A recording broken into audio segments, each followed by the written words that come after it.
there. So let the honourable member for Toronto Danforth know there are only about 6 minutes remaining in the time provided for private members' business, but we'll get started, and of course she'll have her remaining time when the House next goes to debate on this particular question. Resuming debate, the honourable member for Toronto Danforth. Thank you. Mr. Speaker, I'd like to start by saying that I'm really pleased that the member from Berthier-Masquinongé has brought the issue of food waste before us, and I think it's really truly wonderful that we're having a conversation about food policy today, because that's very important to me. I will say that I do have some concerns about the bill and the Worden bill. I was very happy to hear that she is open to making some amendments, because I do believe that some amendments will be required. But I think it's a good start. I worry that the bill leads us in the wrong way. And I say that because I think that food policy is very important, and food waste is something we need to address. But I do not like making a link between food waste and food insecurity. I think that they're two different issues. They form part of a larger food policy. But I do not like it when I hear that we're talking about ideas like taking food that could go to landfill or edible, but going to landfill and moving it to people in need. I think that the truth is food insecurity is about poverty, and it's about dealing with poverty issues, and food waste is an issue that's economic, environmental, and needs to be addressed, but we shouldn't be making a link between one and the other. I'm personally very interested in food policy. I've been involved in my own community in food policy issues. I've worked with local farmers markets. I've organized an annual stone soup where people come and bring vegetables that they contribute to a communal soup to have together, and any extra vegetables that are collected are brought to a local food bank.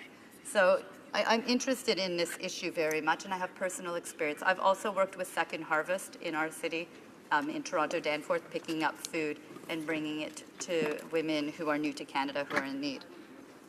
It's funny because when I saw this bill, one of the great things is I just recently had the opportunity to see a Canadian documentary called Just Eat It, which is a food waste story, and tells the story of a Vancouver couple, I believe. It was a couple in British Columbia who made a pact that they would live off of food waste, basically, for a 6-month period. And it tells their story. They were actually able to collect enough food during that period of time to eat. They also found that they became tremendously unhealthy from the kind of food that they were collecting. Well, tremendously unhealthy might speak too much, but they were gaining weight. They weren't feeling like they were necessarily quite as healthy as before. But I always like to celebrate Canadian arts and culture, and I think that it's good to highlight that this is a documentary from Canada. It was made in 2014, and it won numerous awards, including the People's Choice Award, the Calgary International Film Festival, Best Canadian Documentary at the Edmonton International Film Festival, and it also won some awards at the Vancouver International Film Festival. So it's always nice that we can tie some issues together like that. I'd like to take a moment to talk about the bill specifically as we go through it. And it was interesting to hear my colleague raise the question about even the title, National Food Waste Awareness Day, and he suggested National Food Awareness Day, not referring to waste. That's something that we can discuss. But my bigger concern is that when we look at the preamble, we talk about food banks and make a link between food waste and food banks. I agree, food waste is an economic problem. I agree that we need to deal with it. It's interesting, actually, the preamble doesn't mention the part about methane gas, which is a source of climate change.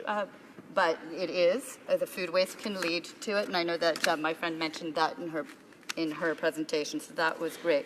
I'm concerned about the choice of date of October 16th as the National Food Waste Awareness Day being proposed. October 16th is already World Food Day, and I know that my colleague mentioned that.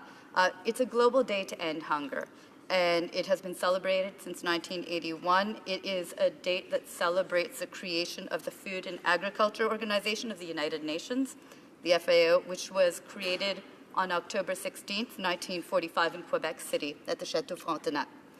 The days marked with hunger walks, dinners, food drives, and in Canada we have World Food Day Canada, which hosts speakers and has exhibits, and really tries to aim at solving issues about world hunger and poverty issues relating to food.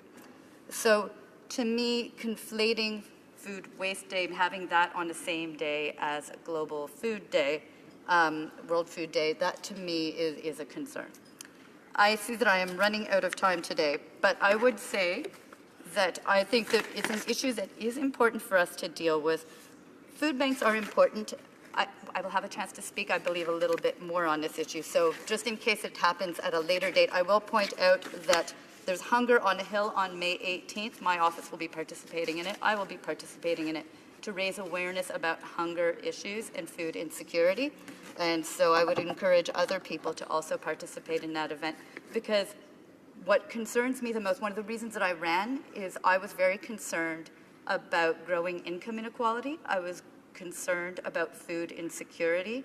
We do need to gain more awareness of that. And so I really like that we're starting to talk about those issues in this House and having a good discussion about it. I just don't want to see that link made to food waste. So that's a discussion we can have a bit further. Thank you.